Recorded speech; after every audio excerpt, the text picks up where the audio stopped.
a shattered mirror, a long-forgotten scream, and one reflection that never fades. Welcome to Midnight Confessions. I am your host, Danny. I love seeing this community grow. Tell me where you're tuning in from tonight. Your comments mean the world to me. Let's dive into the mystery.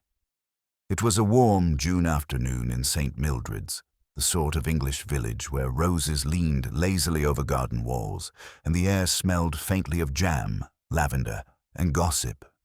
The annual charity fete had gathered nearly everyone to the vicarage lawns. Bunting flapped cheerfully, teapots steamed, and the raffle table was stacked with homemade fruit preserves, knitted tea cozies, and a rather suspicious-looking bottle of elderberry wine. Miss Marple, seated in her usual wicker chair beneath the old elm, surveyed the scene through her delicate spectacles. She was knitting something pale and mysterious, perhaps a baby's bonnet, though no one dared to ask.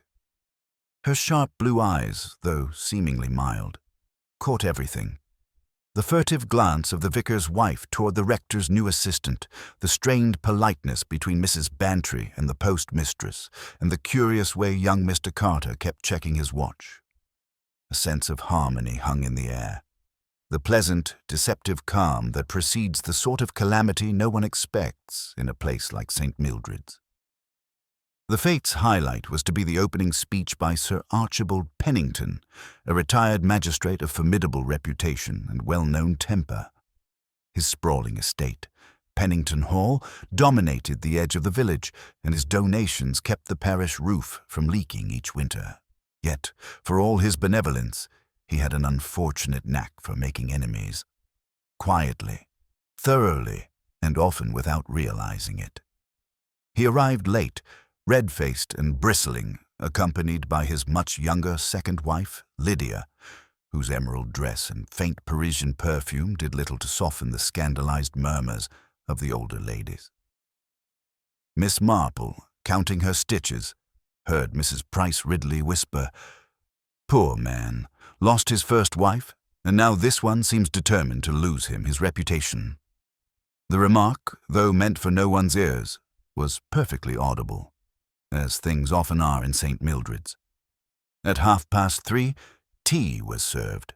Cups clinked, cakes vanished, and the vicar gave a brief blessing, only slightly marred by the noise of the brass band warming up. Then Sir Archibald rose to speak, his glass of lemonade raised high. "To St. Mildred's," he boomed, his voice echoing across the green. "May her morals remain as pure as her—" He stopped. A terrible sound escaped his throat. Half cough, half gasp. His glass fell, shattering against the flagstones. Sir Archibald swayed once and collapsed face first onto the grass. For a moment, no one moved. Then the screams began. Panic among petunias. The crowd surged forward, all decorum forgotten. Dr. Hayworth, the Arpuasadu village physician, pushed through and knelt beside the body. His expression grew grave almost immediately. "Fetch the constable," he said. "This man is dead." A ripple of horror spread through the assembly. The brass band faltered to a halt mid-note. Mrs. Bantry dropped her scone. Miss Marple, still seated, folded her knitting neatly in her lap. Her face betrayed no shock. Only a quiet sadness and perhaps, to those who looked closely, a faint glimmer of curiosity. She had noticed something that no one else had. Something very small, very ordinary, and very wrong. A mirror. A small decorative hand mirror had lain beneath the lemonade jug. One she distinctly remembered seeing in Lydia Pennington's handbag earlier that afternoon. But now it was cracked, and its position on the table was curious. The quiet beginning of a terrible truth. As the constable stumbled in from the road, and chaos began to settle into whispers and weeping. Miss Marple rose quietly, her gaze resting a moment on Lady Pennington, whose trembling hands and pale face suggested a grief that was either very real or very well rehearsed. Miss Marple turned away, murmuring softly to herself. People do so very odd things when they think no one is watching, and sometimes even mirrors tell tales.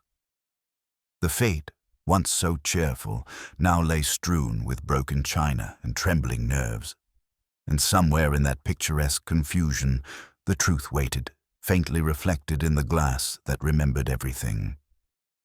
The afternoon sun had lost its warmth by the time Constable Fred Pollock arrived at the vicarage green, breathless, red-faced, and clutching his notebook with the uncertain authority of a man unaccustomed to actual crime. He was a stout fellow with kind eyes and the unfortunate tendency to take things at face value, an endearing trait at the best of times, though not, Miss Marple thought, in the midst of a murder. By then, the fete had dissolved into uneasy murmurs. The brass band had packed away their instruments, the tea-table was abandoned, and clusters of villagers stood whispering behind handkerchiefs and parasols. It was astonishing how quickly tragedy could become conversation fodder. "Dead before he hit the ground," Dr. Hayworth was saying gravely, wiping his spectacles. "Most sudden, though if you ask me, it looks like heart failure. Poor fellow was not as young as he fancied himself." Lady Pennington sat on a folding chair nearby, her emerald dress crumpled, her eyes dry and distant. She kept murmuring that she had warned her husband not to exert himself in the heat. But her voice was too calm, her movements too precise, as though grief had been carefully rehearsed. Miss Marple, from her unobtrusive seat by the elm, listened with the polite attentiveness of one who seemed barely present.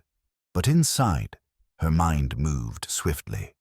She had seen too many of these little village tragedies to be satisfied with appearances, and she had noticed the way Sir Archibald's face had darkened, not with the dull grey of apoplexy, but with the strange flush of something more deliberate. Constable Pollock cleared his throat. "Now then, everyone, I'll need names and statements. No need to panic, mind. Dr. Hayworth says it was likely natural causes." That pronouncement soothed some and disappointed others. Mrs. Price Ridley immediately began recounting every detail to anyone who would listen, embellishing as she went. His face went quite purple, I assure you. Purple. And that poor lady, his wife. Why, she nearly fainted, though one could hardly blame her. Such a shock. Miss Marple's knitting rested motionless on her lap. "I thought she handled it remarkably well," she said softly, mostly to herself. Dr. Hayworth gave a little grunt of agreement. "She's in shock, poor woman. I've given her something to calm her nerves." Miss Marple's lips curved faintly.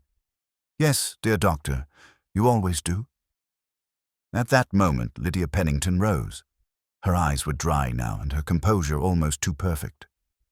"I must go home," she said quietly. "There are matters I must attend to." Pollock hesitated. Yes, my lady. But perhaps you'd best not leave until we've finished." "Oh, nonsense," she interrupted, with that effortless tone of aristocratic finality. "My husband is dead. There's nothing to be done here." She turned and walked toward the car, her heels sharp against the flagstones.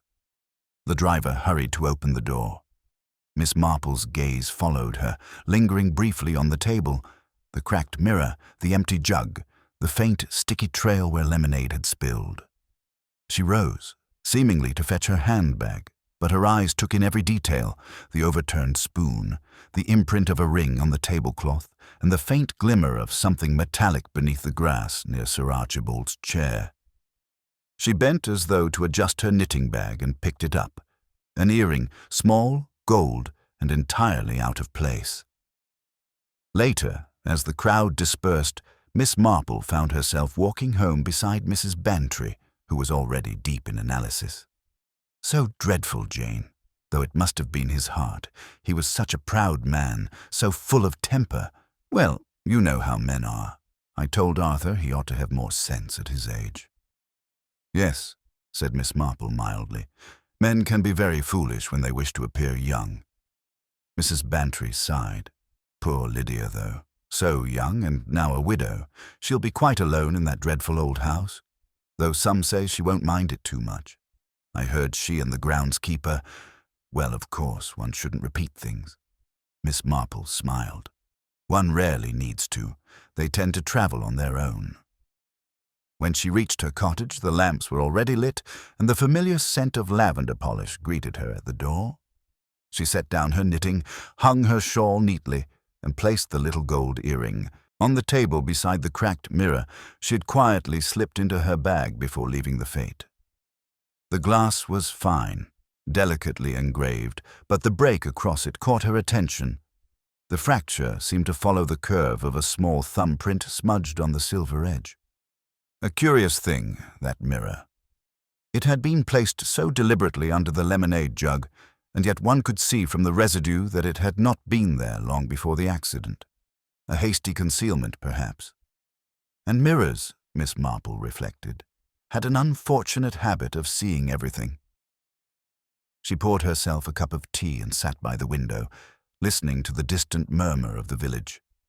Lights flickered on across the street, doors closed, life resumed its gentle rhythm as though death were only a passing visitor. But Miss Marple knew better. The village had already begun to ferment, as it always did, every whisper feeding another, every theory weaving its own little noose. At 8:30, there came a gentle knock at her door. It was Constable Pollock, looking uneasy. "Beg pardon, Miss Marple, but I thought I'd best let you know. Dr. Hayworth sent the body to the coroner in Much Benham just in case. Seems Sir Archibald didn't die of his heart after all." Miss Marple looked up from her teacup, her expression perfectly mild. "No, ma'am. Poison. Cyanide, they say. Slipped into his drink." He shifted his cap awkwardly. "And it seems the glass he drank from's gone missing. No one can find it." Miss Marple's fingers traced the edge of the mirror. "How strange," she murmured. "People are so forgetful after a tragedy. They lose such peculiar things." Pollock nodded. "Aye, and the village is already in an uproar. Folks saying all sorts, his wife, his secretary, even the vicar's gardener. You know how they talk." "Oh yes," said Miss Marple softly. "They always do. But there's usually one person who talks a little too much." When the constable had gone, Miss Marple sat back and watched the candlelight flicker against the cracked mirror. The reflection seemed to tremble, as if remembering what it had seen that afternoon. The raised glass, the pale hand that poured, and the faint glint of gold against sunlight. She smiled faintly. Human nature, she thought, never changes. Only the circumstances do. Somewhere in all that polite confusion and gossip, the truth was already showing itself as it always did, through the smallest of cracks. And Miss Marple, gentle as a breeze, would wait. For in St. Mildred's, waiting and watching were arts she had long perfected. The next morning dawned grey and restless over St. Mildred's, a fine mist settling over the hedgerows and thatched roofs like a shroud. The church bells tolled faintly for morning prayers, but few villagers seemed inclined toward piety. Most had their curtains half drawn, whispering to one another behind them, as though afraid that gossip itself might be overheard. The news had travelled quickly. By breakfast time, everyone knew that Sir Archibald Pennington had not died of natural causes. Poison. The word had slithered through the village like smoke, leaving a trail of fascination and fear in its wake. At the Blue Boar Inn, where Mrs. Price Ridley held court at the breakfast table, theories were already flourishing. "Cyanide, they say," she declared with a kind of awful relish. "I heard it from young Tom at the post office, and he heard it straight from Constable Pollock's nephew. Of course, it must have been that dreadful wife of his. Parisian airs and green dresses. Mark my words, no good ever comes of those combinations." Miss Marple, seated quietly with her tea and scone, made no comment. She had the rare ability to be invisible when she wished to be, a trick that came in most handy in places where truth was usually spoken by those who thought no one was listening. "I'll tell you who it was," Mrs. Bantry put in, lowering her voice for dramatic effect. "The secretary." "What's his name?" Mr. Carter, always around the hall, always with his papers. Sir Archibald treated him abominably, so I've heard. Poor fellow probably couldn't stand it any longer. Really, Dolly, Miss Marple said mildly, I doubt revenge is often the first thought of a man who has endured an unpleasant employer. People who are bullied tend to avoid confrontation, not seek it. Mrs. Bantry frowned. But he was the last to hand Sir Archibald that glass of lemonade, wasn't he? You saw him yourself? Miss Marple smiled.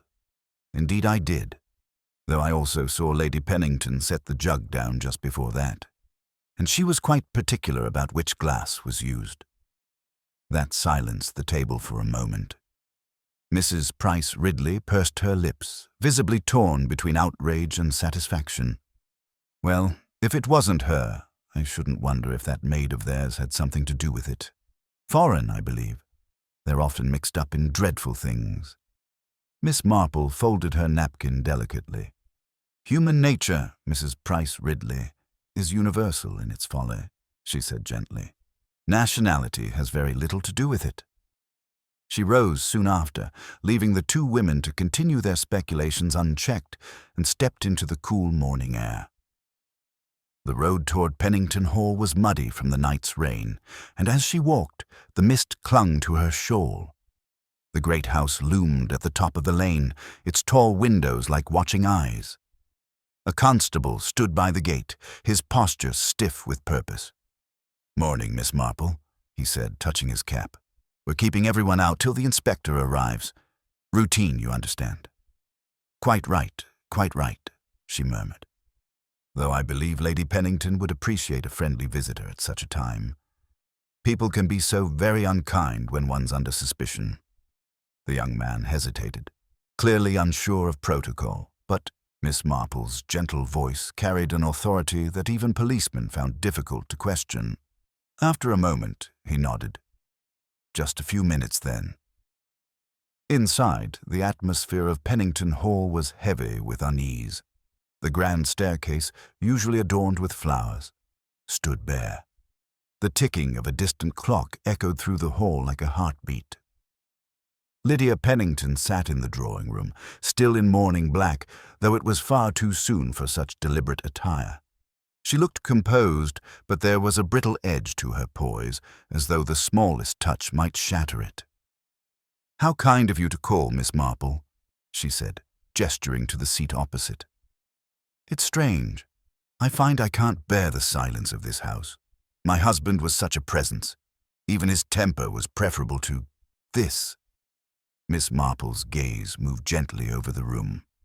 A decanter stood on the sideboard, beside a tray of untouched tea things. There was a faint smell of almonds, faint but distinct. She said nothing of it. "Grief leaves such curious silences," she said softly. "Sometimes they echo louder than words." Lydia smiled faintly, though her eyes remained distant.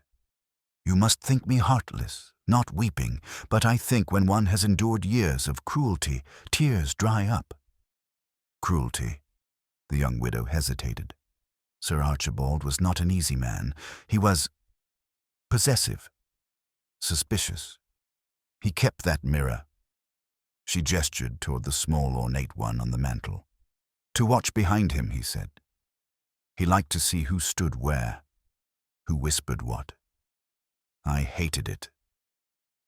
Miss Marple looked up at the mirror, noticing that the one now on the mantel was nearly identical to the broken one she had found. "Such a peculiar habit," she said gently, "though I suppose a man with many enemies might like to know what happens behind his back." Lydia's lips trembled. Enemies, yes. He made enough of those. But poison? I could never... She broke off, her composure slipping for the first time. "You don't think anyone will truly believe I did it, do you?" Miss Marple leaned forward slightly, her tone as soothing as if she were discussing the weather. "My dear Lady Pennington, I think people will believe whatever best entertains them until they are shown otherwise. The important thing is not what they think, but what you remember." "Remember?" "Yes. Memory has a habit of keeping secrets until it is gently coaxed. If there is something you saw or heard, something small, perhaps at the fate, try not to dismiss it. Truth often hides in the corners of the ordinary. Lydia looked at her searchingly, as though uncertain whether Miss Marple was probing or merely comforting. After a long pause, she said, "There was something. Just before it happened, Sir Archibald was arguing with someone behind the tent. I thought it was Carter, his secretary, but when I came around, there was no one there." Miss Marple murmured, more to herself than to her companion. "How odd. And yet one might say very human. People so rarely wish to be seen when saying unpleasant things." Lydia frowned faintly. "You think it matters?" Miss Marple rose, adjusting her shawl. "Everything matters, my dear, especially the things one nearly forgets." As she stepped out into the grey light again, the mist had begun to lift. From the direction of the vicarage, she could hear voices. The inspector had arrived at last. A tall man in a heavy overcoat stood by the gate, talking briskly to Constable Pollock. He turned as Miss Marple approached, his expression both wary and respectful. "Ah, Miss Marple," he said, with the faintest smile. "I should have known you'd appear before I sent for you. Inspector Crail, Scotland Yard, retired technically, but they've called me back for this little business. Rum fellows, these country types, always killing one another with whatever's nearest to hand." "Or nearest to heart," Miss Marple said gently. "It depends on the sort of people they are." He looked at her thoughtfully. "You think it's not just poison in the glass, then? You think it's poison in the soul?" She smiled, the kind of smile that was both kind and terrifyingly perceptive. "Oh, Inspector, in my experience, those two are rarely separate." They walked together a short distance down the lane, the inspector filling his pipe. "We've found traces of cyanide in the jug, not just the glass," he said at last, "which suggests it was mixed before serving. Everyone who handled it is under suspicion. The wife, the secretary, the maid, and even the vicar's wife. She helped arrange the refreshments, apparently." Miss Marple nodded. "Yes, quite a collection of human motives. Jealousy, resentment, self-preservation. One might almost say it's a recipe for disaster." Crail gave a low chuckle. "You make it sound almost domestic."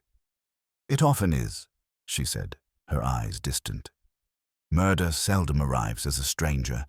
It's usually invited in." As she walked home that evening, the sun broke briefly through the clouds, gilding the puddles along the road.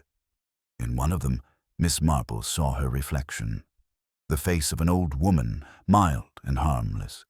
She smiled faintly at it, thinking of mirrors again, and of the things they saw when people forgot themselves. Somewhere in those reflections lay the truth, and Miss Marple intended, very quietly, to find it. The next day began with a steady drizzle, the kind that soaked the village lanes in a fine mist and made even the birds sound subdued. In St. Mildred's, however, the weather did nothing to dampen curiosity. By mid-morning, the post office queue was buzzing like a hive. Every whispered exchange began with, "Have you heard?" and ended with a shake of the head and an air of solemn satisfaction. The coroner's findings had spread. Cyanide confirmed, glass still missing, and speculation was no longer a pastime, but a full occupation. Miss Marple, on her way back from the grocer's with a small parcel of tea and scones, passed two villagers in earnest conversation outside the ironmonger's. "They say the stuff was mixed in the lemonade," one said darkly. "But who'd have had access to it, eh? Not the ladies, surely. Women like that don't touch their own teapots." "Oh, I wouldn't be so sure," replied the other. "I heard tell she used to dabble with gardening and cyanide. Well, that's in rat poison, isn't it? Easy enough to come by." Miss Marple paused, only to nod a polite good morning before continuing down the lane. The rain suited her thinking. It blurred the edges of things, just enough for the truth to appear where one least expected it. The question of access to poison, she mused, was far less telling than the question of opportunity. Poison was a coward's weapon, often chosen not by the bold, but by the frightened. Someone desperate or cornered. And in St. Mildred's, desperation was never as invisible as people thought. At home, she set down her basket and unfolded the newspaper, though she scarcely needed it. The report was sparse and factual, without a hint of the human entanglement that mattered most. Sir Archibald Pennington, retired magistrate, collapsed and died suddenly at the annual church fete. Preliminary findings suggest poisoning by cyanide. Investigation ongoing. It was almost amusing, Miss Marple thought, how tidy the words made it sound. Death was never tidy, and truth never simple. By noon, she had a visitor. Constable Pollock, still looking rather out of his depth, arrived at her gate, hat in hand. "Inspector Crail asked me to have a word with you, Miss Marple. He says you noticed something at the fete. A mirror, wasn't it?" She gestured him in, as though she had been expecting him all along. Yes, indeed. A small hand mirror, cracked across the glass. It had been under the lemonade jug when I first noticed it, and afterward it vanished. I found it later just by chance, under the table. Under the table? Pollock frowned, scribbling in his notebook. "You think someone dropped it?" "Oh no," she said mildly. "I think someone placed it there. Mirrors don't generally crawl about by themselves, and this one seemed to have been hidden rather hastily." Pollock looked puzzled. What would anyone want to hide a mirror for? Miss Marple poured him tea before replying. "Because, my dear constable, mirrors sometimes see things one would rather they didn't. Imagine, for instance, someone standing across the table pouring from the jug. The reflection would show their hand quite clearly, perhaps even what was in it." Pollock's eyes widened a little. "So you think whoever did it realized that, and broke the mirror afterward, yes," Miss Marple finished gently. "Fear does make people terribly clumsy." He left soon after, half bewildered and half impressed, and Miss Marple watched him disappear into the drizzle. She had no doubt he would report every word to Inspector Crail, and that was exactly what she wanted. Crail, for all his brusque manner, was not a fool, or merely a man accustomed to confessions rather than subtleties. But she suspected he was beginning to understand that this was not a case to be solved by force of will. That afternoon, a carriage drew up before her gate, a rare sight in the village. Out stepped Mr. Carter, Sir Archibald's secretary, pale and rather drawn, his hat dripping with rain. He hesitated before knocking, as though already half convinced he shouldn't be there. "Miss Marple," he began, his voice strained, I hope you don't think it improper that I've come. Inspector Crail told me you were present when it happened, and I thought, perhaps, you might help me make sense of it. Everyone seems to think I had something to do with it." Miss Marple gestured for him to sit by the fire. "You handed Sir Archibald the glass, didn't you?" He nodded miserably. "Yes, but I swear to you, I never touched the jug. Lady Pennington poured it herself. He insisted on it, you see. He didn't trust me even to serve his drink. He said I had sticky fingers, though I've never taken a farthing in my life." Miss Marple studied him quietly. "You worked for him a long time." "Nearly 4 years, Carter said. "I kept his accounts, his correspondence, all of it. He could be difficult, suspicious of everyone, but lately he'd been worse. Accusing Lady Pennington of impropriety, threatening to change his will." "Ah," Miss Marple said softly. "A will. Such documents often have a curious effect on people's tempers." He gave a bitter laugh. "He was going to cut her off entirely, I think. And me too. Said I was too familiar with her, which was nonsense. She treated me decently, that's all. But now, well, now it looks as though I'll be ruined along with her name." Miss Marple's expression was kind, but her eyes were keen. "Ruined, perhaps," she said gently, "but not necessarily guilty. Tell me, Mr. Carter, when Sir Archibald drank that lemonade, did he say anything?" Carter frowned, trying to recall. "He said, Yes, I remember. He said, "To St. Mildred's, may her morals remain as pure as her." And then he stopped. That's when he fell. "Curious," she murmured, almost as though the words caught in his throat. He stared at her uncertainly. "You think that matters?" "Everything matters," Miss Marple said, "especially the things people say just before they die." After he left, she sat for a long time without moving, watching the firelight flicker in the cracked mirror on her mantel. A man humiliated, a wife cornered, a servant accused, a will threatened. It was, in its way, almost too perfect. Life seldom arranged its tragedies with such neat symmetry. That, she thought, was precisely why it felt wrong. Near dusk, Inspector Crail appeared, his boots muddy and his expression grim. "You've been busy," he said without preamble. "Pollock tells me about your mirror theory. Clever, but it doesn't get us far. We've just had word from London. The chemist who sold rat poison to the Penningtons confirmed Lady Pennington bought a bottle last month." Miss Marple nodded, unperturbed. "Many households keep it.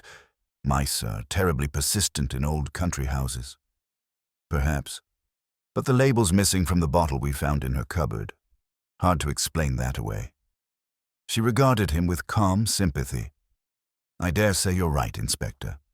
Only, people who plan murder rarely leave evidence lying about so conveniently. It's usually those who are frightened after the fact who start trying to tidy up." Crail looked at her sharply. "You think someone planted it?" "I think," said Miss Marple, "that someone understood human nature very well. They knew suspicion would fall where emotion was strongest, on the wife. It's so dreadfully easy to believe a woman who's been wronged must want revenge. But revenge requires courage, and courage isn't as common as people suppose." Crail sighed, running a hand through his thinning hair. "If only we could find that missing glass. It's the one piece that doesn't fit." Miss Marple's knitting needles clicked softly. "Oh, I think it will turn up, Inspector. Things that are meant to be hidden always do in the end. Mirrors, glasses, truth." He looked at her curiously. "You sound almost certain." She smiled faintly. "Only patient. I find that time, like a mirror, reflects all things eventually." After he left, she sat for a long while, the rain tapping steadily against the window. The village would soon sleep, comforted by its own illusions of safety, but she knew that somewhere among its tidy hedges and polished teacups, guilt was watching, waiting, perhaps even rehearsing its next move. And as the clock struck 9, Miss Marple rose, wrapped her shawl about her shoulders, and blew out the lamp. She did not need more light. She already saw enough. The morning after her quiet conversation with Inspector Crail, Miss Marple woke earlier than usual. A faint fog hung over the village, blurring the world into soft greys and silhouettes, but she had always found such mornings particularly useful. The village, still half asleep, spoke more freely before the day's self-consciousness began. She dressed, wrapped her shawl, and stepped outside into the damp chill, her mind turning over the pieces of the puzzle like knitting stitches slipping neatly between needles. By now, the scandal had deepened its roots.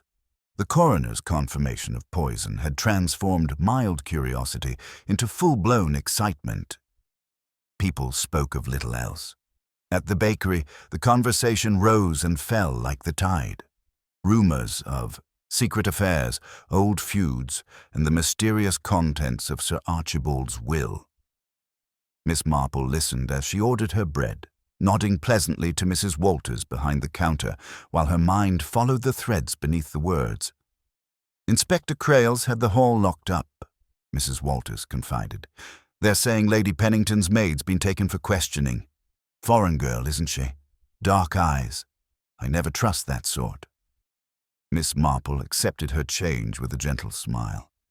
"Yes, dear. People often distrust what they don't understand. It's a rather unfortunate habit of human nature."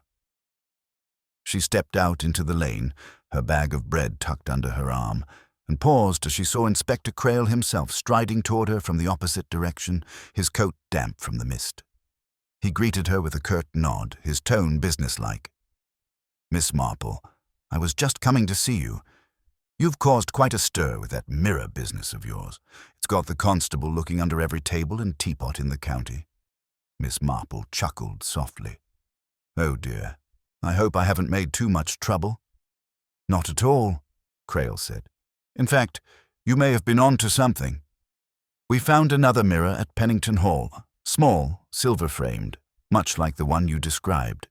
It was in the late Sir Archibald's study drawer, wrapped in a handkerchief. Odd thing is, it's clean as a whistle, not a smudge on it, almost as if someone had gone out of their way to polish it." Miss Marple's eyes brightened behind her spectacles. "Polished, you say? That's quite interesting. People who hide things rarely clean them first, unless they're trying to erase something." Crail looked at her narrowly.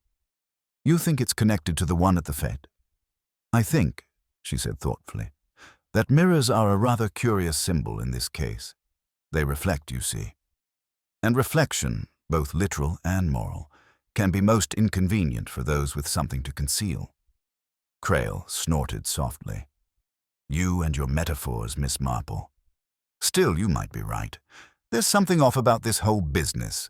The widow's calm, the secretary's nervous, and everyone else seems to have a story to tell. It's enough to make a man doubt his own reflection." He turned to go, but Miss Marple stopped him gently. "Inspector, before you rush off, may I ask what's become of the will?"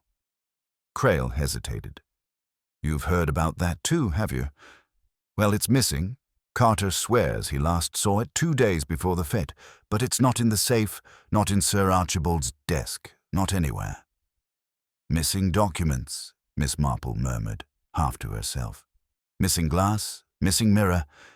It's all rather a pattern, isn't it?" Crail frowned. "You think whoever took the will might be the killer?" "I think," she said mildly, "that whoever killed Sir Archibald knew what was written in it, and wished to alter what others believed." He left her with that thought, and Miss Marple continued down the lane, her step light but her mind alert. She had learned long ago that truth often came in whispers, not proclamations. It wasn't always what people said that mattered, but how they said it, and what they avoided saying altogether. By the time she reached her cottage, she found Mrs. Bantry waiting at her gate, shawl wrapped tightly, her eyes gleaming with the thrill of fresh gossip. "Jane, you'll never guess. There's been a dreadful discovery at the vicarage. Mrs. Weatherby says the glass Sir Archibald drank from was found in the churchyard dustbin." Miss Marple's hand tightened ever so slightly on the gate. "In the dustbin, you say? How extraordinary. That's not a very likely place for a glass to end up after a fete, is it?" "Well, apparently the vicar's wife insists it was just tossed there with the other rubbish after the tea things were cleared. But Inspector Crail's not so sure. They say the fingerprints have been wiped clean. Imagine, in St. Mildred's." Miss Marple's expression remained mild, but her thoughts sharpened. "So it appears someone has been tidying up quite thoroughly," she said. "And tidiness, Mrs. Bantry, is very seldom spontaneous." Later that afternoon, as rain began to patter again against her window, Miss Marple sat with her notebook, a modest thing, filled with neat handwriting and small observations. She noted 3 curious details: the polished mirror in the study, the missing will, and now the conveniently found glass, scrubbed clean. Each one on its own might seem trivial, but together they spoke of someone meticulous, someone who understood appearances and how to manage them. At 4 o'clock there came another visitor. None other than the vicar's wife herself, Mrs. Weatherby, all fluster and apology. "Miss Marple, dear, I just had to come. You see, it's about the fete. I've been going over the accounts, and I realized something rather strange. You remember the raffle for the preserves? Well, Sir Archibald insisted on drawing the first ticket himself, and the prize was that bottle of elderberry wine Mrs. Tilling donated. Only when we went to collect it afterward, it was gone. Gone? Yes, and Mrs. Tilling swears she left it there. Such a silly thing, of course, but I thought perhaps it might have been taken by accident.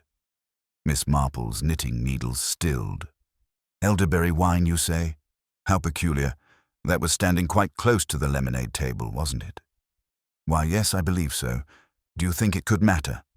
Miss Marple's eyes twinkled. Oh, I think everything matters, my dear, especially when it's missing.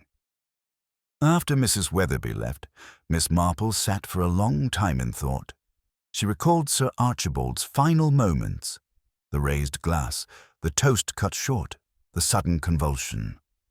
Cyanide, yes, but cyanide had a bitter almond smell that should have been obvious, and yet no one mentioned it, not even the doctor. Unless, she mused, the bitterness had been masked by something else. Elderberries had a sharp, distinctive flavor, dark and sweet, capable of concealing much. The rain deepened, tapping softly on the panes. She rose and crossed to her cupboard, taking down the cracked mirror she had kept. The faint thumbprint still marked the silver edge. She turned it under the light, and for the first time noticed something she had missed before, a smear, faintly reddish, caught in the fracture's groove. Not blood, but something thicker, darker. Wine, perhaps. Elderberry wine. The next morning, Miss Marple would pay another visit to Pennington Hall, but tonight she sat quietly by her fire, her thoughts circling the same small truth like a cat watching a mouse hole. The murder had not been born of passion, as the village whispered, nor even revenge. It had been born of calculation, patient, practiced deceit. And Miss Marple, who had spent a lifetime observing the subtleties of human behavior, knew that deceit always left behind a trail, however carefully concealed. The trail, she thought, began not with the poison, but with the reflection of a hand, and ended with the truth only a mirror could remember. By the next morning the rain had cleared, leaving St. Mildred's washed and glistening, though its people were anything but refreshed. The church bell rang across the damp fields, slow and solemn, as if it, too, carried the weight of the week's events. Curtains twitched as Miss Marple passed by on her way toward Pennington Hall. She was in no hurry. Haste, she had always found, muddled the mind and spoiled the truth. Every step along the narrow lane brought back the details she had been turning over all night: the mirror's smear, the missing bottle, the spotless glass. Each one belonged to a pattern, though she had not yet traced its design. The constable at the gate, young Weller, straightened the moment he saw her. "Inspector Crale's inside, miss. Bit of a stir this morning." Indeed. Miss Marple's tone was mild, but her curiosity sharpened. What sort of stir, I wonder? "Well, the coroner sent back a note about the residue on Sir Archibald's lips. They've confirmed your theory. There was elderberry present. Looks like someone mixed the poison into wine before it went in the lemonade." Miss Marple smiled faintly. "Ah, that explains why no one remarked upon the smell."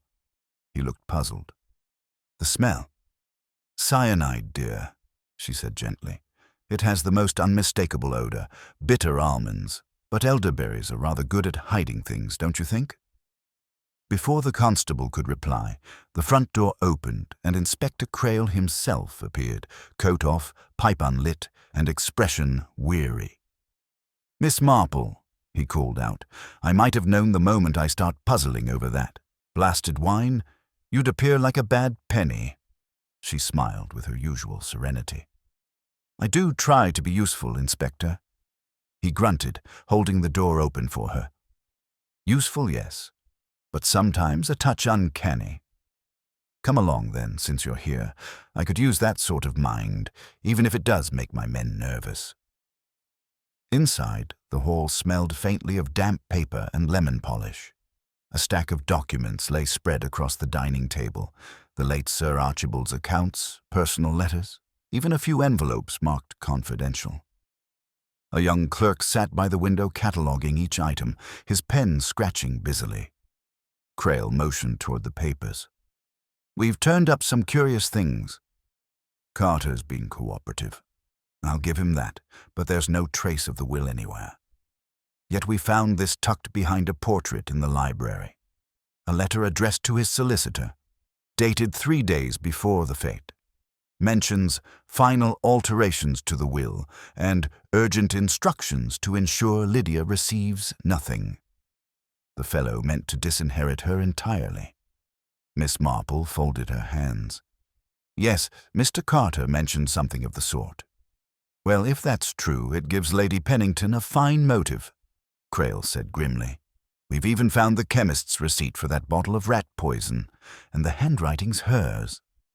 Miss Marple examined the letter thoughtfully.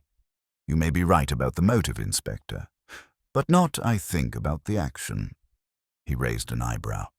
You still believe she's innocent? I believe, said Miss Marple, that the appearance of guilt is often far too tidy for reality. Murder, in my experience, is an untidy thing. And yet everything here seems so very arranged. Crail frowned. Arranged how? The mirror polished, the glass wiped, the bottle missing and then found again, the will vanished just when it would prove most inconvenient. Someone has been cleaning up, Inspector. Not after a panic, but with deliberate care. Whoever killed Sir Archibald wanted us to look exactly where we are looking. Crail studied her for a moment, then sighed. And you think we're being led astray? I do, she said quietly. And quite cleverly, too.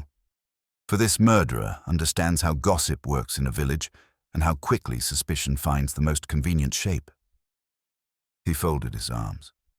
All right then, suppose you're right. Who benefits from the old man's death, if not the wife? Carter's penniless. The servants haven't a thing to gain. Miss Marple's eyes drifted toward the grand staircase, her expression distant. Ah, but benefit is not always measured in money, Inspector. Sometimes it's peace, or revenge, or the satisfaction of seeing a secret kept. Cryptic as ever, he muttered, though there was a hint of admiration in his voice. Miss Marple thanked him for his time and took her leave soon after. But instead of heading home, she turned down the path leading toward the vicarage. The drizzle had begun again. Finer now, almost invisible in the air. She found Mrs. Weatherby in the garden, pruning roses that no longer bloomed.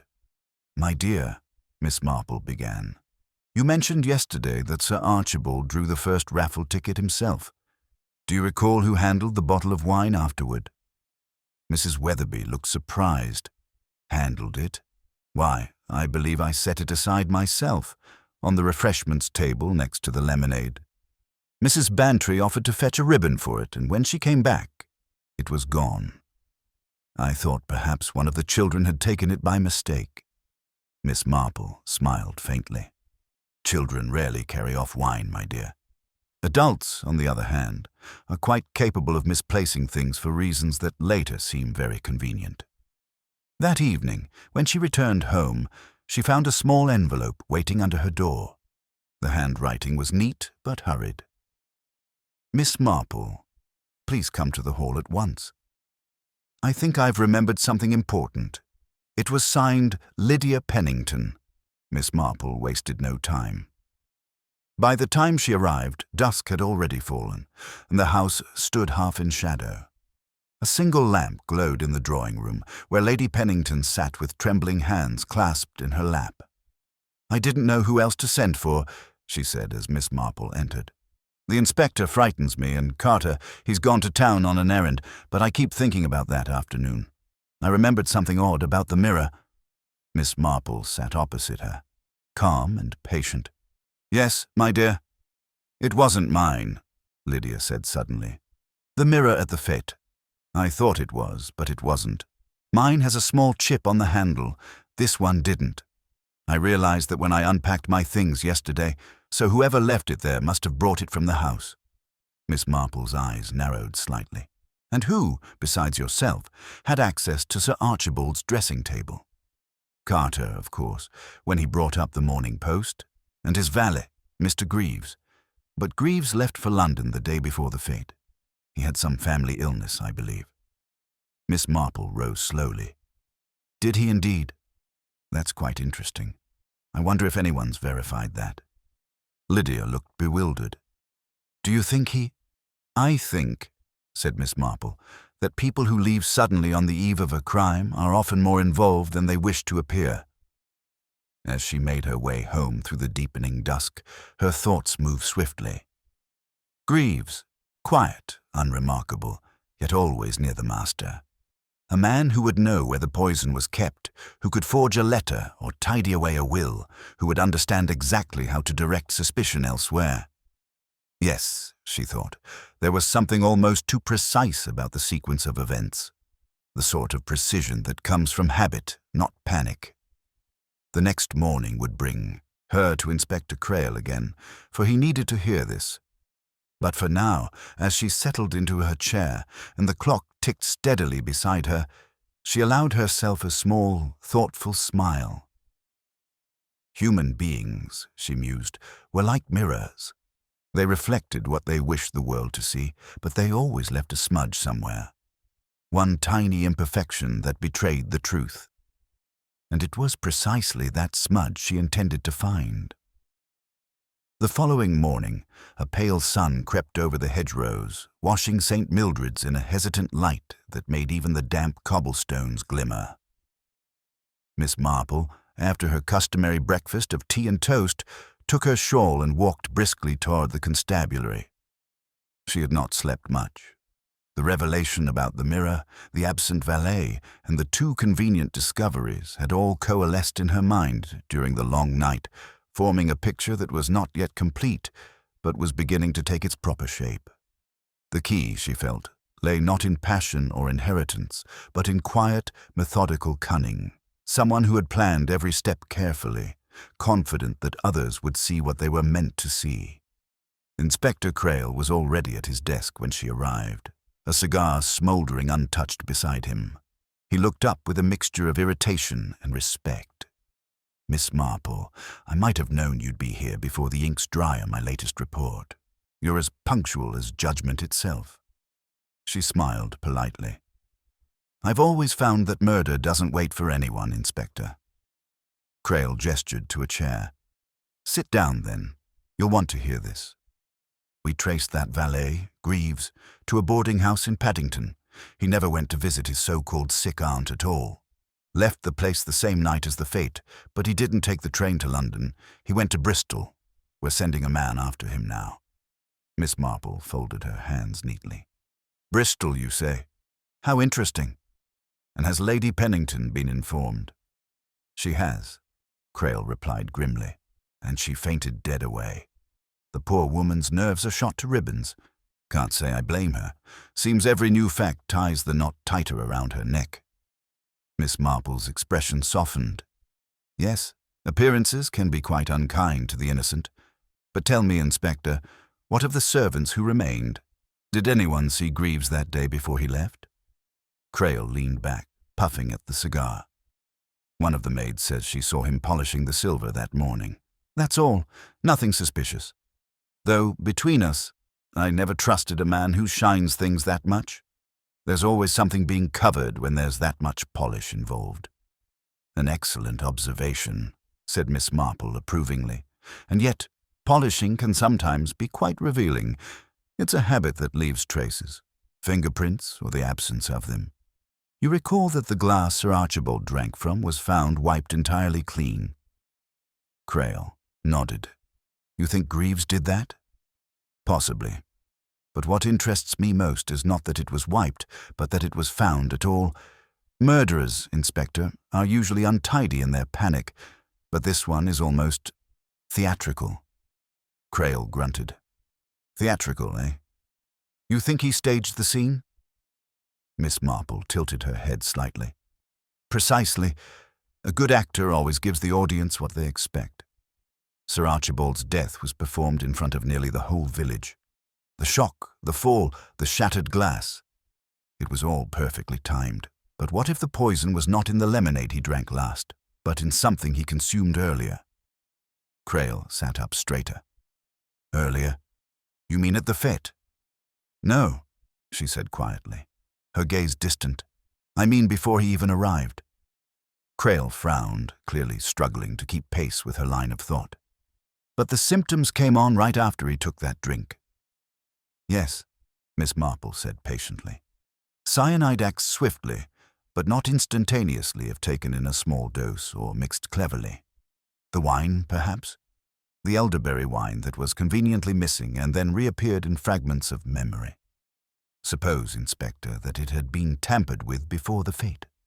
Suppose Sir Archibald drank from it earlier that morning, perhaps when he was inspecting the raffle prizes. He was known to be fond of wine, was he not? Crail rubbed his chin. By George, that could fit. If he'd taken the poison earlier, it might not have shown till the excitement and the lemonade stirred it up. Miss Marple nodded slightly. Just so. And the person who prepared that wine or placed it among the prizes would not need to pour his glass at the fete at all, only to ensure that the glass, when found, would seem the obvious source of poison. Crail was silent for a long moment, his eyes narrowing. That's a clever theory, Miss Marple. Too clever, maybe, but I can't see why Greaves would go to such trouble. What was in it for him? The man wasn't in the will. Perhaps not directly, Miss Marple said softly, but he might have been promised something by another. Greaves was not an independent soul. He struck me as a man who carried out orders quietly and without curiosity. He would tidy, conceal, or arrange whatever was required, provided someone else had given him reason. Crail blew out a cloud of smoke, frowning. You're suggesting a partner. An instigator, perhaps. Someone who used his loyalty and his discretion. Carter, Crail muttered. The secretary. He had opportunity, and if he was sweet on Lady Pennington— Miss Marple raised a hand gently. No, Inspector.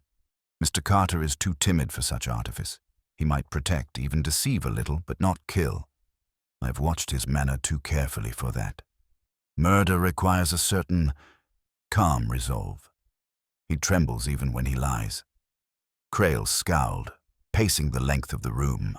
Then who, in heaven's name, are we left with? Miss Marple's eyes followed him thoughtfully. Sometimes, Inspector, we overlook those who are closest to the truth because they seem too ordinary to matter.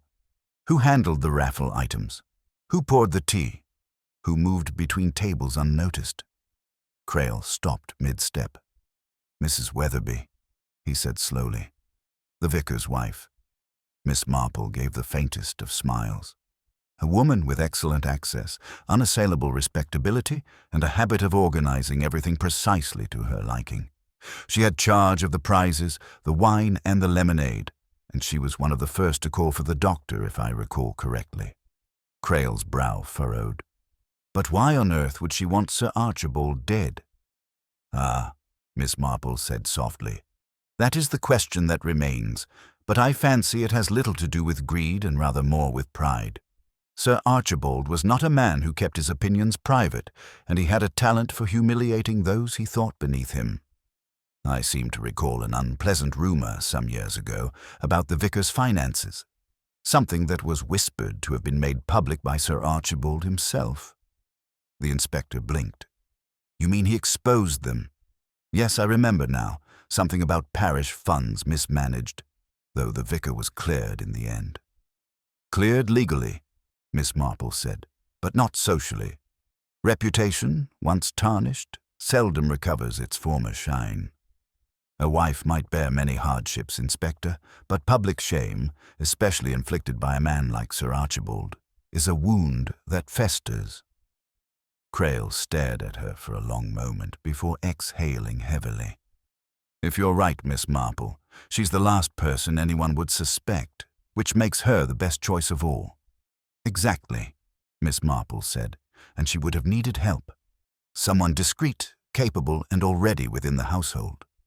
Someone like Greaves, a manservant to carry out the unseemly details while she remained above suspicion. The inspector nodded slowly, the pieces falling together at last. We'll need proof, though, something solid. Greaves will talk once we find him, mark my words. But I doubt Mrs. Weatherby will. Miss Marple rose, her shawl falling neatly into place. Then perhaps, Inspector, it's time to give her a reason to. The truth, you see, doesn't always need to be dragged into the light. Sometimes it simply needs to see its own reflection. Crail frowned. Meaning what, exactly? Miss Marple's smile was gentle but knowing. Meaning, my dear Inspector, that mirrors can do more than show us what we look like. They can show us who we are. If Mrs. Weatherby believes the mirror from the fete saw what she did, I imagine she won't sleep quite so soundly tonight. She turned toward the door, the soft click of her heels fading down the hall. Outside, the sun had climbed higher, burning through the mist at last. It gleamed faintly on the damp road like the surface of a mirror, bright, cold, and unforgiving. That afternoon, the church bells of St. Mildred's rang a little after 4, their tones soft and uneven in the crisp autumn air. The village was unusually subdued. An odd hush had settled since word spread that the inspector's men were closing in on Greaves, the missing valet. To most, the matter seemed close to resolution, but Miss Marple knew better. The air was too still, the story too neatly tied. Human nature, in her long experience, rarely arranged itself with such symmetry unless someone had forced it to. She spent the early evening by her sitting-room window, watching the thin trail of smoke from the vicarage chimney twist into the pale sky. Mrs. Weatherby was home, of course. The vicarage was always the hub of calm respectability in St. Mildred's, its curtains drawn just so, its garden kept with almost obsessive neatness. But neatness, Miss Marple reflected, was often a kind of armor. Behind polished surfaces, one could hide all manner of disorder. A knock came at her door just as the clock struck 6. It was Inspector Crail again, hat in hand, looking both pleased and irritable. "We've got him," he said without preamble. "Greaves. Picked him up in Bristol this afternoon. The man looks like he's seen a ghost. Claims he ran off because he didn't want trouble. Says he knows nothing about the poison, nothing about the will, but I think he's hiding something." Miss Marple's knitting needles paused mid-stitch. "Did you speak with him yourself?" "Briefly. He's scared stiff, that much I can tell you. Keeps muttering that she said it would be simple. When I pressed him, he clammed up." Crail frowned. "I'll wager he means Lady Pennington. He must have been helping her cover her tracks. You still think it's someone else?" Miss Marple looked up with that calm, unreadable expression of hers. "Oh, I think he did take instruction, Inspector, but not from Lady Pennington." Crail's brows knitted. "Then who?" "I think," she said gently, "that you and I should pay a friendly call to the vicarage. This evening, if you please. There's something rather telling about people when they're interrupted before they've had time to compose themselves." The inspector gave her a long, skeptical look, but he'd learned by now that Miss Marple's suggestions, however mild in tone, were rarely trivial. "Very well," he said at last. "But if I'm to turn up at the vicarage, I'll need a reason." "Oh, you have one," Miss Marple said simply, reaching for her shawl. "You've come to return a found object, the mirror from the fete, and it would only be polite to ask Mrs. Weatherby whether she recognizes it." They walked together through the village lanes as dusk deepened around them. The cottages glowed faintly with lamplight. The smell of wood smoke and damp earth filled the air. Crail said little, though Miss Marple could sense his mind whirring beside her. By the time they reached the vicarage gate, night had fallen properly. A warm light spilled through the front windows, and from inside came the faint murmur of voices. Mrs. Weatherby's soft, even tones and the vicar's occasional, weary responses. When Mrs. Weatherby answered the door, her face registered a flicker of surprise before smoothing into polite composure. "Inspector Crail, Miss Marple. How unexpected. Do come in." The drawing-room was as Miss Marple had always imagined it. Spotlessly arranged, lace doilies perfectly centered, a tray of tea things set neatly by the hearth. The fire crackled gently, throwing shifting light across Mrs. Weatherby's face. She looked composed, but her hands, folded neatly in her lap, trembled just enough to betray the strain beneath. Crail began in his blunt way. We won't keep you long, madam. Just a few follow-ups. We've recovered this." He held out the small, cracked hand mirror wrapped in cloth, and Miss Marple here thought it might belong to the Fete Committee. Mrs. Weatherby's eyes lingered on it only a moment before she shook her head. "No, I don't believe so. It looks like a dressing mirror, perhaps Lady Pennington's." "I thought you might say that," Miss Marple said kindly. "It's been rather the talk of the village, you see. But what's most curious is that it was found beneath the lemonade table, the one you supervised. Such a peculiar place for it, wouldn't you agree?" For a moment, Mrs. Weatherby's expression froze. It was the smallest thing, barely perceptible, but Miss Marple caught it. A tightening around the mouth, a glance toward the vicar, who had gone very still beside the mantel. I suppose someone dropped it," she said lightly. "There was such confusion that day. I hardly noticed what was underfoot." Crail's tone hardened. "Odd thing, though. One of our men dusted it for prints. Most had been wiped clean except for a partial, belonging to your maid. She says she last handled it when cleaning your dressing table." Mrs. Weatherby's hands gripped her skirt. "That's impossible. It's not mine." Miss Marple's voice was gentle, but her words came like the steady tightening of a noose. "I'm sure it isn't. But mirrors have the strangest way of seeing things they shouldn't. This one, I imagine, was rather well placed to catch a reflection. Perhaps a hand holding a small bottle, one that once contained rat poison, or perhaps a familiar face bending over a jug." The room was utterly still. The fire gave a sudden crack, scattering a few sparks onto the hearthstone. The vicar, pale and stricken, looked at his wife, his voice breaking as he spoke. "Eleanor, tell them it isn't true. For heaven's sake, tell them." Mrs. Weatherby rose, her calm facade dissolving at last. "I didn't mean to kill him," she said, her voice trembling but low. "Only to frighten him. He'd ruined us once already.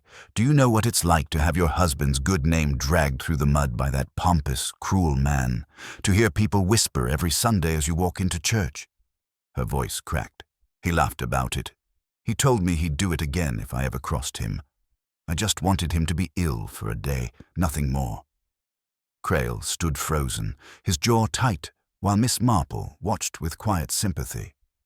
"You asked Greaves to help you," she said softly. "He prepared the wine, didn't he? You told him it was only a sleeping draught, perhaps, but it wasn't." Mrs. Weatherby's eyes filled with tears. "He was so eager to please. I didn't know he'd used the wrong bottle. I thought, oh God, I thought he understood." She sank into the chair, her composure collapsing entirely. "When it happened, when I saw him fall, I panicked. I had Greaves hide the glass, clean the table, anything to make it look like someone else's doing. But then Greaves ran, and I—" Miss Marple rose and crossed to her gently, laying a hand on her trembling shoulder. There, my dear.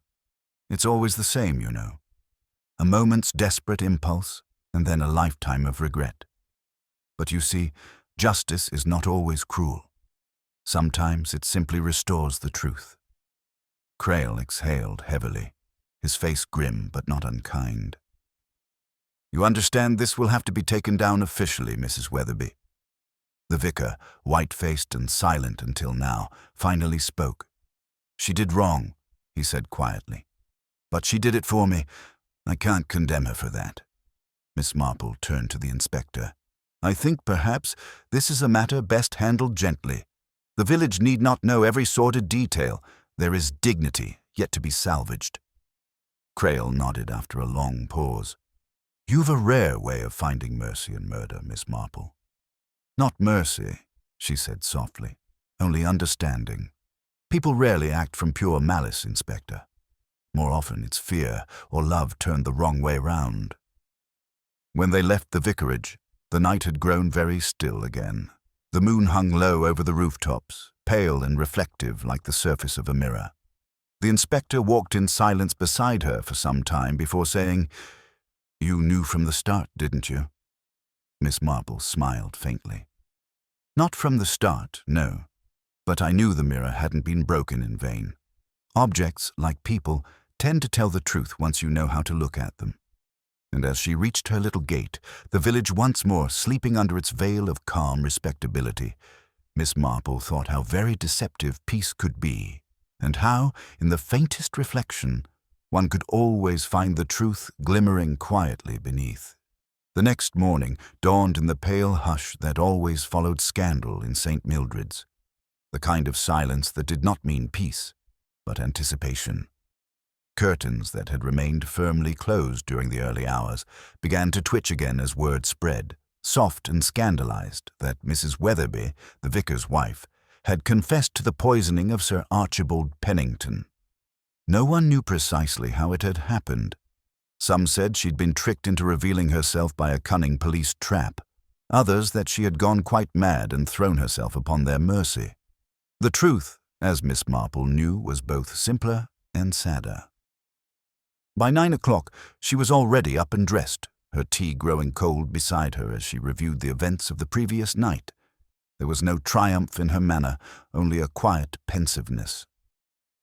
The mirror, now carefully wrapped and placed on her writing desk, seemed to gleam faintly in the morning light, as if remembering. That small, cracked surface had held more truth than any number of alibis. It had reflected, quite literally, the moment of crime, a flash of movement, a hand tilting a bottle, perhaps a face glimpsed in its curved edge. It had not spoken, but Miss Marple had heard its story all the same. There was a soft knock at the door. She opened it to find Inspector Crail, looking older than he had the night before. The lines around his mouth were deeper, his coat still creased from the long hours at the station. "She signed the statement," he said without ceremony. "We'll take her to Much Benham this afternoon. The magistrate will see to it quietly. The vicar's insisting on going with her." Miss Marple nodded. "I thought he might. They've shared too much of life for him to abandon her now." Crail sighed, stepping into the small, neat sitting room. "I've seen plenty of murders, Miss Marple, but this one, it doesn't sit right. She didn't mean to kill him, I believe that. But poison's a cruel way to settle a score." "Yes," she said softly, "but desperation can make cruelty seem like justice for a little while. It's only afterward that one sees how dreadful it really is." Crail glanced toward the wrapped mirror on the desk. "So that's the thing that set her off?" "In a manner of speaking," Miss Marple replied. "It reminded her, perhaps not consciously, but enough to make her uneasy. You see, Mrs. Weatherby was an orderly woman. She prided herself on her composure, her precision. Yet that day at the fete, she made an error, a tiny human error. She left something where it didn't belong. When the mirror appeared again, she must have realized someone knew." Crail looked impressed, despite himself. "You do have a way of seeing through people, don't you?" Miss Marple smiled faintly. "Only because they're so very like each other, Inspector.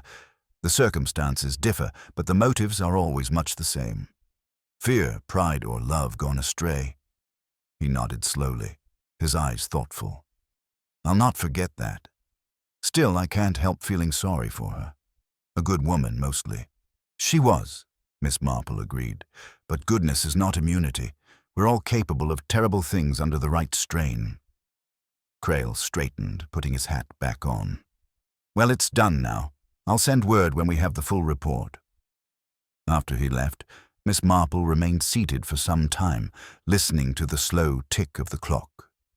The village outside was already returning to its routine, children on their way to school, the milk cart clattering past. Life, she reflected, had a remarkable way of smoothing over the rough edges of tragedy, though never erasing them entirely. Around 11, she received an unexpected visitor. It was Mr. Carter, the late Sir Archibald's secretary, his usual neatness frayed by grief and fatigue. He looked far younger than his 30 years as he stood uncertainly in her doorway, twisting his hat in his hands. "Miss Marple," he said quietly, "I wanted to thank you. The inspector told me you found out who did it.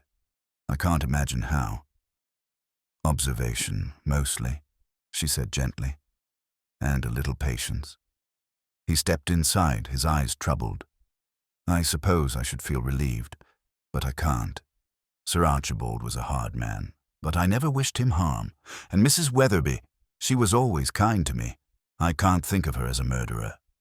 Miss Marple gestured for him to sit. It isn't easy to reconcile those things, but perhaps it's better not to think of her as a murderer, but as a woman who made a mistake, a dreadful one, but still born of weakness, not wickedness. He looked up at her with weary eyes. I can't help wondering if I might have stopped it. The morning of the fete, she came to the hall with some papers for the raffle. She seemed nervous, and she asked about the elderberry wine. I didn't think much of it at the time. I should have. Miss Marple reached across and poured him tea. We all think such things after the fact. But, Mr. Carter, guilt is not a useful companion for the innocent. Learn what you can from it, and then let it go. He managed a faint smile. You sound like my grandmother. I dare say she was a sensible woman, said Miss Marple. And perhaps she too knew that most crimes are only the darker side of ordinary virtues. Care, pride, loyalty, gone just a little astray. After he had gone, the day drifted on in a kind of melancholy calm. The autumn sunlight moved across the floor, catching on the mirror's edge, and Miss Marple rose at last to cover it with a cloth. She had no wish to see her own reflection in it. The object had done its work. It had shown what needed to be seen. Yet even as she tidied away her things and set a pot of soup to warm on the hob, she could not shake a faint unease. Something still lingered, an unfinished thread at the edge of the pattern. Mrs. Weatherby's confession had been genuine enough, but there was a detail she had not accounted for, the matter of the will. It had never been found. If Greaves had hidden it, he would have told Crail by now, and yet the solicitor had sworn there was a new version, one Sir Archibald had insisted be executed before the fete. That missing paper gnawed at her. Sir Archibald had intended to disinherit Lydia, but he had been meticulous to a fault. He would never have left such a document lying about. And if he had sent it to his solicitor, it should have arrived, unless, of course, someone had intercepted it. She frowned slightly, stirring her soup absent-mindedly. Could Mrs. Weatherby, in her frenzy, have hidden or destroyed it without realizing its importance? Or, more troubling still, had someone else used the chaos of the murder to their advantage? It was almost dark when she heard another knock at the door. This time it was Constable Pollock, clutching a damp envelope. "Beg pardon, Miss Marple," he said, "but Inspector Crail asked me to bring this straight to you. Said you'd want to see it." She took the envelope, her brow furrowing. It was addressed in a firm, familiar hand. To be delivered to Miss Jane Marple, St. Mary Mead, or wherever she may be found. The seal bore Sir Archibald's crest. "Where did this come from?" she asked. "From the late Sir Archibald's solicitor, ma'am. Arrived this afternoon by special post. Looks like it was held back somehow." When he left, she carried the letter to her writing desk and broke the seal. Inside was a single page, dated 2 days before the fete. The writing was firm, precise, unmistakably his. "To whom it may concern, in the event of my death, I wish it to be known that I have made new provisions in my will, which will come into effect upon execution. Certain individuals who have profited from my past generosity will find themselves omitted. I trust that justice, though delayed, will prevail." There was no signature, but there was something else, an additional line scrawled hastily beneath in a different hand. "The old fool suspects too much. It must be done sooner." Miss Marple sat back slowly, the letter trembling slightly in her hand. The ink was fresh, not faded by time, and that handwriting, she recognized it. It was not Mrs. Weatherby's, nor Greaves's, nor Lydia Pennington's. It was neat, efficient, and painfully familiar, Mr. Carter's. The fire crackled softly in the grate as Miss Marple folded the paper and placed it beside the mirror. Her expression remained calm, but her eyes, clear and sharp, had lost all trace of gentleness. The case, she realized, was not over at all. Mrs. Weatherby's act had been the tragedy, but somewhere behind it, hidden in the quiet shadow of her guilt, another hand had guided the fall. And Miss Marple, who knew too well the ways of human deceit, understood that murder, once begun, seldom ended neatly with a single confession.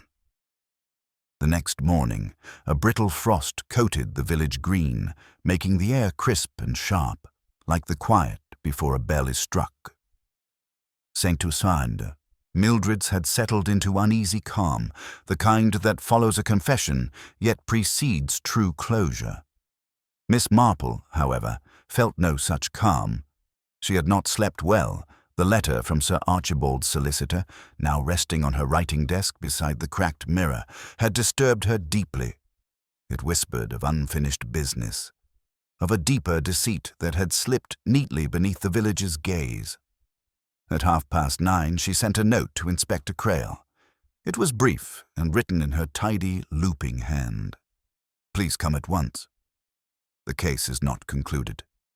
By mid-morning, Crail was seated once more in her small parlor, his hat on his knee and his expression somewhere between irritation and reluctant curiosity. "You'll forgive me, Miss Marple," he began, "but I thought the case was as neat as we'd ever get it. Mrs. Weatherby confessed. Greaves corroborated her story. She mixed the poison. He disposed of the evidence.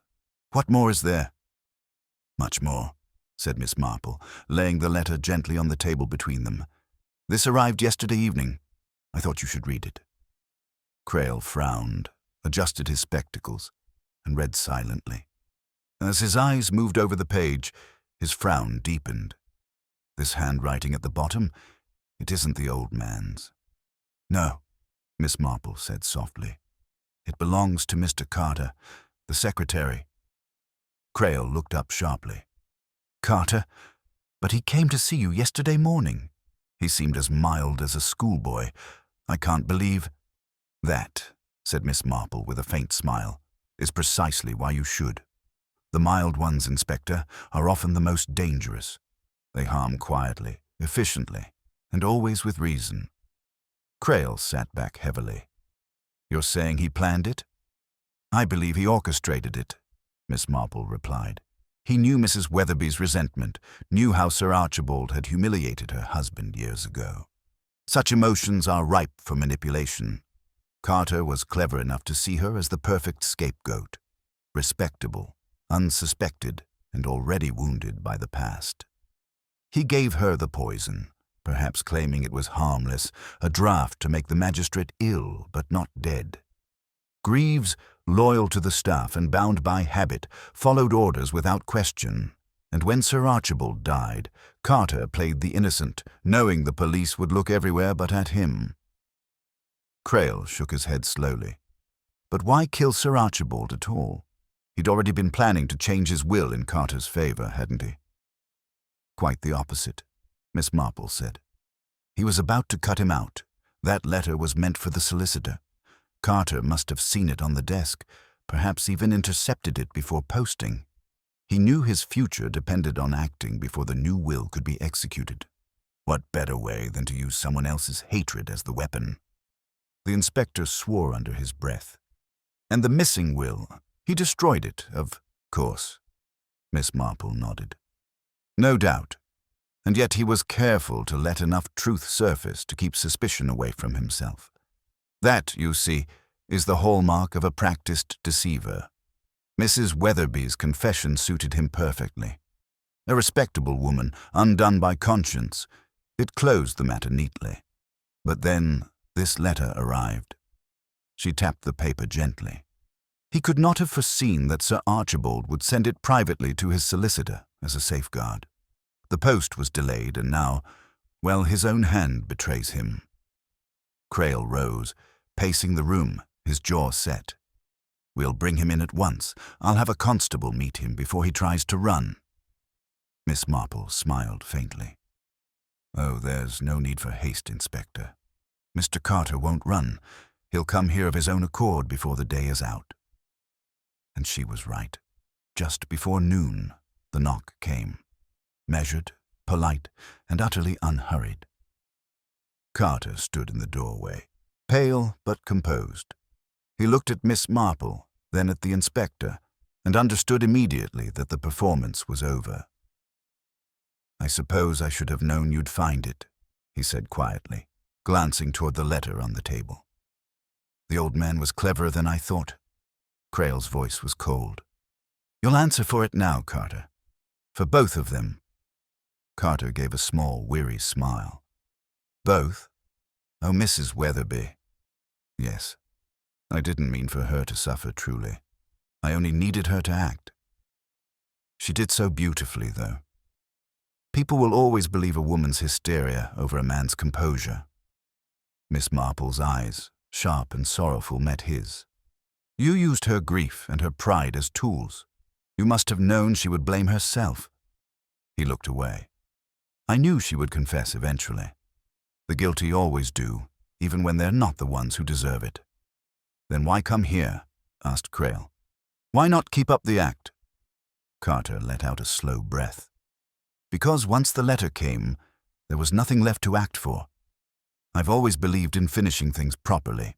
Besides," he looked directly at Miss Marple, "I wanted to know how you worked it out." Miss Marple's tone was calm, almost kind. "By watching how you spoke of him, Mr. Carter. People reveal much in the way they remember the dead. You pitied Sir Archibald, but never mourned him, and when you told me Mrs. Weatherby had been kind to you, your voice broke just slightly. Regret, not grief. It was too precise to be accidental. I've seen it before." He gave a faint laugh, half admiration, half despair. "You'd have made a fine detective, Miss Marple." "I am one," she said gently, "only of human nature." When they led him away, he did not struggle or protest.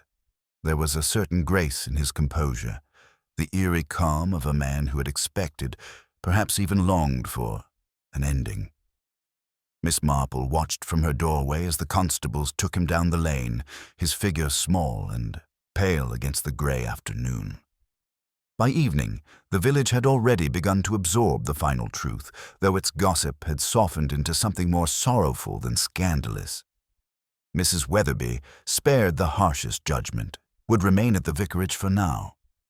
Greaves, shaken but exonerated, was to leave quietly for the north. And Miss Marple, sitting once more by her fire, found herself staring at the cracked mirror upon her table. It caught the firelight, splitting it into fractured gold. In its reflection, she saw her own face, lined, mild, and endlessly curious. So many crimes, she thought, were born of the same simple things. Love misdirected, fear disguised as pride, hope turned to bitterness. The faces changed, but the patterns did not. She reached forward and turned the mirror face down upon the desk.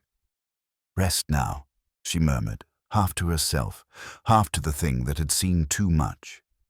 "You've remembered enough." Outside, the church bell tolled softly for the evening service, and the village of St. Mildred settled once more into the quiet rhythm of life. Somewhere, in the far distance, a train whistle sounded, a reminder that the world, despite its tragedies, went steadily on. Miss Marple lifted her cup of tea, savoring the stillness. The case was over. Justice, human and imperfect though it was, had been done. Yet she knew that beneath every tranquil surface, in every village and heart alike, the same undercurrents stirred, waiting for the next reflection to reveal them. And with a small, knowing smile, she thought, how very fortunate that mirrors never truly forget, never truly forget, never truly forget, never truly forget, never truly forget, never truly forget, never truly forget, never truly forget, never truly forget, never truly